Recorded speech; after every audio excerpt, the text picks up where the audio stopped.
मैं दावे के साथ कह सकता हूँ, पिछले 2 साल में क्षेत्र के विकास के लिए क्यों उन्होंने कुछ ऐसा नहीं किया कि जबकि उनके पास में तो विधायक जी का हाथ भी था।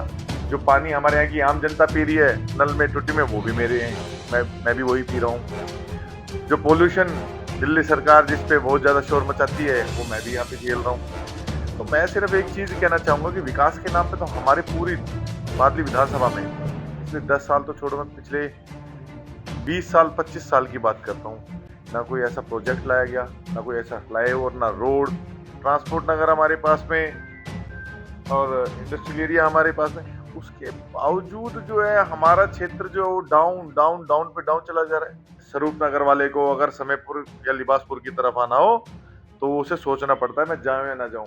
2-2 घंटे लग जाते हैं कई बार। जो है फर्जीवाल ने ओटीपी ले लेके बहुत हमारी महिलाओं के, हमारी माताओं के, बहनों के जो है अकाउंट में से पैसे निकल गए। बहुत जगह शिकायत आई है।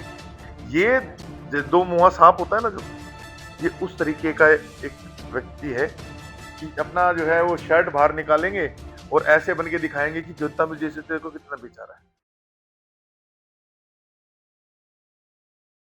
नमस्कार, मैं हिमांशु और इस वक्त आप दिख रहे हैं तहलका दिल्ली। मेरी मौजूदगी इस वक्त बादली विधानसभा में है और यहां से आम आदमी पार्टी, बीजेपी और कांग्रेस तीनों ही पार्टी के टिकट जो हैं वो ऐलान हो गए हैं।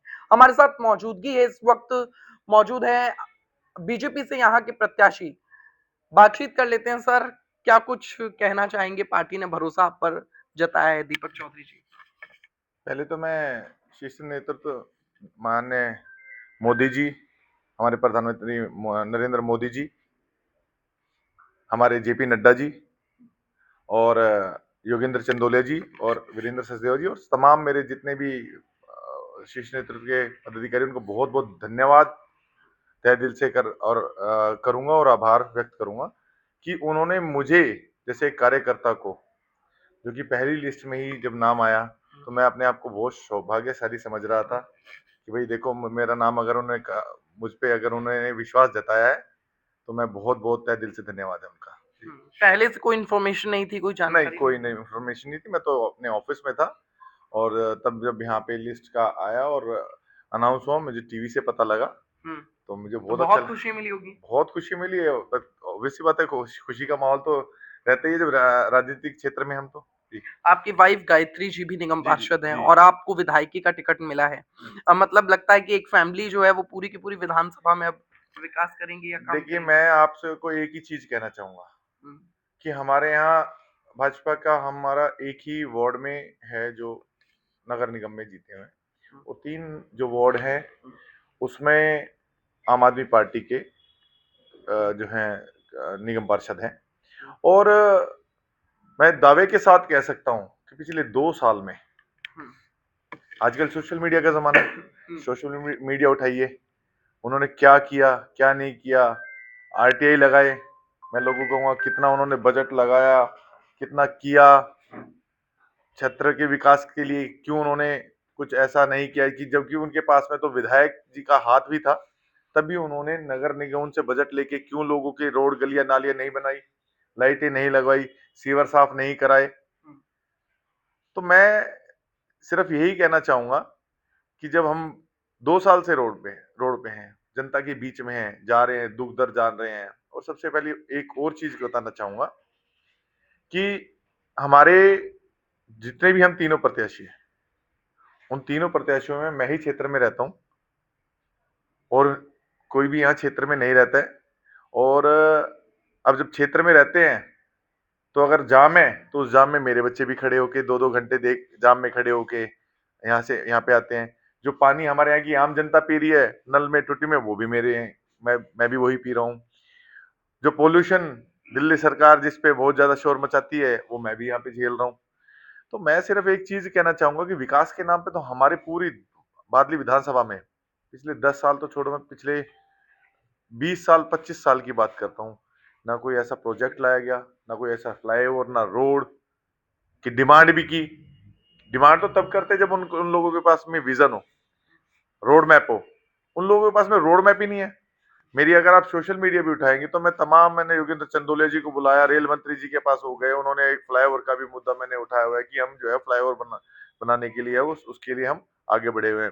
मैंने तमाम दो दो छोटे छोटे जो है फ्लाईओवर, जिससे हम पूरे क्षेत्र को यहाँ से जाम से निजात दिला सके। क्योंकि हम ऑन हाईवे होते हुए, मैंने पहले भी बताया कि नेशनल हाईवे नंबर 1 पे हमारा इस पूरा क्षेत्र पड़ता है, उधर भी और इधर भी। ना हमारे यहाँ पे एंट्री एग्जिट है कहीं पे भी।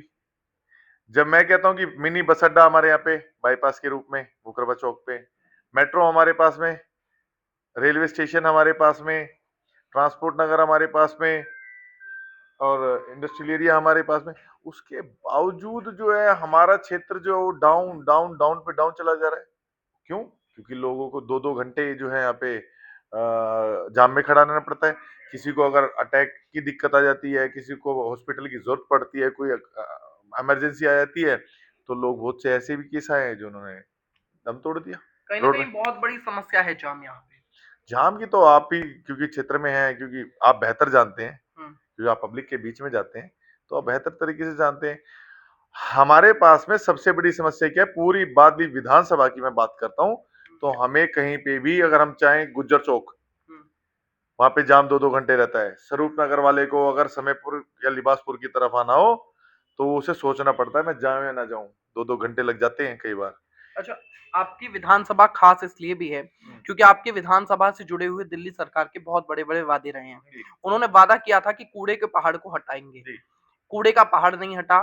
कूड़े के पहाड़ के पीछे की कॉलोनियों में गंदा पानी आता है, जी। लगातार बाढ़ आ जाती है और पूरा की पूरा डिजास्टर की एक पूरी सिचुएशन वहां पर बनी हुई है। क्या मैं कहेंगे? दिल्ली दिल्ली की सरकार जो है अभी की भी और इससे पहले की भी, मैं दोनों को बोलता हूँ कि आप लोग अगर इस कूड़े के पहाड़ को खत्म करते, सीवर कूड़े के पहाड़ की आपको एक बात बताऊं, मैं 2022 में जब हम निगम का चुनाव लड़ रहे थे, तो एक फर्जीवाल जो है बड़े जोर शोर से उसने ये चिल्लाया कि भैया एमसीडी मेरे पास नहीं है, एमसीडी मुझे दे दो, मैं जो है 1 साल के अंदर इसको खत्म कर दूंगा। फिर कहने लगा मैं 2025 तक इसको खत्म कर दूंगा। 2025 भी आ गया भैया, 2024 भी चला गया, 25 स्टार्ट हो गया। अब तक तो 2 साल हो गए, तुमने कूड़े का पहाड़ में कुछ भी नहीं खत्म किया। देखो इन लोगों को क्या है, इन लोगों को सिर्फ और सिर्फ जनता को ये सोचते हैं कि हम कोई और मुद्दों में उलझा दें। जैसे अभी 2100 रुपए का फर्जी घोटाला करने लगी, उन्हीं के मंत्रालय जो है वो कह रहे हैं कि हमारी कोई स्कीम नहीं है, अपना डाटा ना दे। उसके बाद में जो है फर्जीवाल ने ओटीपी ले लेके बहुत हमारी महिलाओं के, हमारी माताओं के, बहनों के जो है अकाउंट में से पैसे निकल गए। बहुत जगह शिकायत आई है, और मुद्दों पे उलझा देंगे। हमारी अनेकों लाखों जो है बहनें पंजाब से, वो भी उस भाई को ढूंढ रही है जो वहां झूठा वादा 3 साल पहले करके आ गया था 2022 में कि मैं सत्ता में आया झूठ बोल के, तो मैं जो है 1-1 हजार रुपए हर महीने डालूंगा। अरे के फर्जीवाल जी, आप एक हर महीने की बात कर रहा हूँ, 3 बार जो है हमारे यहाँ रक्षाबंधन का एक पवित्र त्योहार होता है, उन बहनों को रक्षाबंधन पे 1000-1000 रुपए दे देते हैं। अच्छा, बीजेपी ने भी 2500 रुपए हर महीने देने का एक अपना मैनिफेस्टो निकाला है। नहीं, अभी बीजेपी का नहीं आया है। अगर बीजेपी का आएगा तो बिल्कुल हो कहा सकता जा है। रहा इसे है। नहीं नहीं कहा जा रहा है। देखो मैं, ये हमारे जो है प्रदेश और हमारा जो है नेतृत्व जो है वो करेगा, जो मैनिफेस्टो निकालेगा। लेकिन मैं एक चीज आपको बता रहा हूँ कि जो भी होगा वो बेहतर ही होगा। पीछे भी हम लोगों ने कहा था कि कोई भी सुविधाएं जो अभी चल रही हैं सरकार की तरफ से, ठीक है, वो कोई भी नहीं खत्म की जाएगी।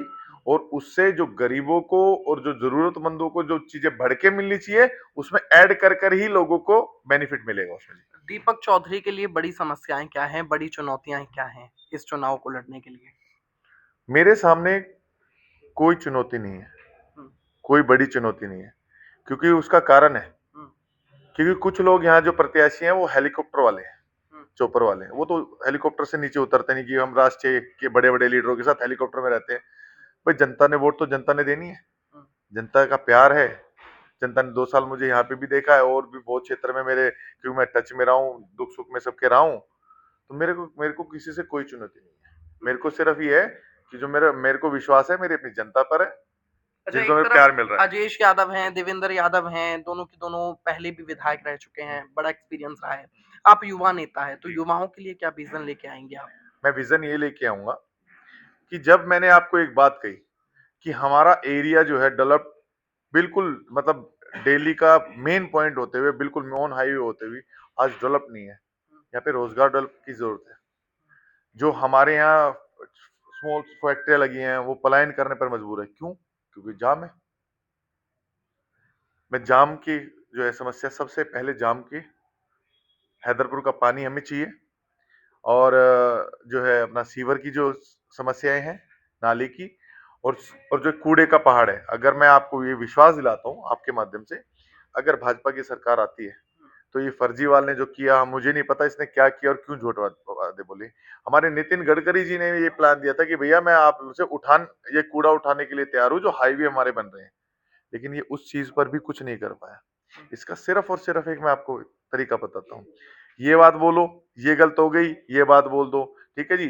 जैसे वो छोटा बच्चा होता है ना, कि उससे कोई चीज छीन लेते हैं तो रोने लग जाता है, तो इसकी आदत वो है। ठीक है, मुझे ये भी चाहिए, मुझे ये भी चाहिए, ठीक है। फिर क्या है, फिर दूसरों पे अगर नहीं होती तो दूसरों पे डाल देता है कि मुझे मोदी जी काम नहीं करने दे रहे, मुझे एलजी साहब काम नहीं करने दे रहे। मैं पूछना चाहता हूँ, जो अपना शीश महल बनाया है, एलजी साहब ने तो वो नहीं रोकी। जो आप लंबी लंबी अभी कह रहे हैं मैंने इतनी हजारों किलोमीटर जो है पाइपलाइन डाल दी, तो फिर वो कैसे होगी? जो झूठ बोल रहे हैं वो, ये दो मुंहा सांप होता है ना, जो ये उस तरीके का एक व्यक्ति है जो दिखाता है कुछ है और करते कुछ है। आपको टॉयलेट शीट तो चाहिए 12 लाख की, ठीक है, और पेन जो है वो चाहिए 10 रुपए का लगा के ड्रामेबाजी जो करने की जरूरत है। 500 रुपए की जो शर्ट है, शर्ट को गंदा रखेंगे। वो नहीं कि एक साथी ने बताया था कि अपना जो है वो शर्ट बाहर निकालेंगे और ऐसे बन के दिखाएंगे कि जनता मुझे जैसे तेरे को कितना बेचारा है। मेरे को तो ये भी नहीं लगता कि आईआईटी से पढ़े रहे हैं नहीं है, ये कहीं अपनी डिग्री में भी घोटाला ना कर रखा हो इन्होंने, क्योंकि ना तो उनकी शब्दावली से ना उनकी कार्यशैली से मुझे तो लगता नहीं कि कहीं से भी वो पढ़े लिखे इंसान है। अंत में क्या संदेश है बादली की जनता के लिए? मैं अंत में यही संदेश देना चाहता हूं कि 2 साल से भी, और मैं पहले भी बाई इलेक्शन में जीता था, तो 3 साल के आसपास मैं तब भी जो है पार्षद रहा था, और उसी की बदौलत हमने जो है ये चुनाव जो पीछे वाला जीता था। 2 साल से हम लोगों की सेवा में है, यंग है और अवेलेबल है। सिर्फ यही बात कहना चाहूंगा, क्योंकि दोनों के दोनों कोई भी क्षेत्र में रहते नहीं है हमारे यहाँ पे, और जो है सिर्फ आते हैं तो कोई, मैंने पहले ही बताया कि एक तो हेलीकॉप्टर में रहते हैं और दूसरे का पता ही नहीं कि वो कहाँ रहते हैं। तो इस बारे तो मैं वो बेहतर जान पाएंगे। अगर वो काम करते, विकास करते, अगर वो काम करते विकास करते तो हमारे क्षेत्र का ये हाल होता क्या? क्यों नहीं हम जो है भलसवाद झील, जो हमारी झील है, ये झील 100 किलोमीटर के दायरे में नेचुरल झील नहीं है इतनी बड़ी। अगर आप देखेंगे मॉडल टाउन में भी आर्टिफिशियल झील बनाई रहने के लिए, अच्छे उसके लिए, आप नेचुरल झील को ठीक भी नहीं रख पा रहे, वहां पे स्पोर्ट्स एक्टिविटी नहीं कर पा रहे। आप हमारे यहाँ का एरिया का जो पब्लिक है, उनका आप जीवन का स्तर ही नहीं उठा पा रहे हो। अब आप बताइए, मोदी जी, एक तरफ मोदी जी हैं जो 2022 में जहां झुग्गी मकान के तहत जो है 3,000 फ्लैट तब दिए, और अभी 1600-1700 अब जो हमने अभी पिछले दिनों दिए। अब इनसे मैं पूछूं, हमारे पीछे ही, श्रद्धानंद के पीछे ही 7200 फ्लैट जो है वो पिछले 10 साल से जर्जर की हालत होने जा रही है। जिनकी 40 साल उम्र हमारी जो है वो रखते हैं कि ये 40 साल तक ये ठीक रहेंगे। 10 साल तुमने उन गरीब आदमियों के लिए खराब कर दिए, जिनका बच्चा वहां पढ़ सकता था, रह सकता था, अच्छी जिंदगी जी सकता था, सफाई बीमारियों से बच सकता था, क्योंकि झुग्गियों में जहाँ पे अगर पानी भर रहे हैं, मच्छर हो रहे, तो भी बच्चे बीमार होते हैं। लेकिन इन्होंने, कि झुग्गी का आदमी अगर फ्लैट में चला गया तो इनके दिमाग में ये है कि वो संपन्न हो जाएगा, वो आगे की बात करने लगेगा। तो इनकी सोच ये है कि इनको अगर पक्का घर हमने दे दिया तो ये लोग आगे हमारे से और चीजों की सवाल करेंगे। आज मैं एक चीज पूछना चाहता हूँ, आप जाइए यूपी, जाइए हरियाणा, जाइए राजस्थान, जाइए मध्य प्रदेश, जाइए, आज गांव गांव में मोदी जी ने पक्के मकान बनवाए हैं। रोडों की व्यवस्था देखिए, आप हाईवेज देखिए। आज अगर हमारे माननीय मोदी जी के नेतृत्व में नितिन गडकरी जी अगर यूआरई 2 ना बनाते ना, जिसका आप उद्घाटन करने वाले हैं, तो यहाँ पे रोडों पे चलते हुए लोगों मर्डर करते, इतने बुरी हालत दिल्ली की कर दी थी इसके फर्जीवाल ने। इस फर्जीवाल ने सारे घोटाले किए हैं। आज बसों की बात जो है ये करता है, 1500 के आस 1500-1700 के आसपास जो है, जो अपना मोदी जी ने इलेक्ट्रिक बसें भेजी, और अपना बेशर्मों की तरह अपना फोटो लगाकर, और वो दिखाना चाहता है कि मैंने बस चलाई है। दिखाइए टेंडर की कॉपी, फिर आपने कब टेंडर निकाला? ये एक घोटाला है। ये नाम ही इसका बदल के ना घोटालेबाज मुख्यमंत्री रख देना चाहिए या शराब मंत्री रख देना चाहिए। ठीक है सर, बहुत बहुत धन्यवाद। दीपक चौधरी जी हमारे साथ मौजूद थे, बहुत सारी बातचीत की। इस वीडियो को आप शेयर करें, अपनी राय जरूर बताएं। देखते रहें तहलका दिल्ली। बहुत बहुत धन्यवाद।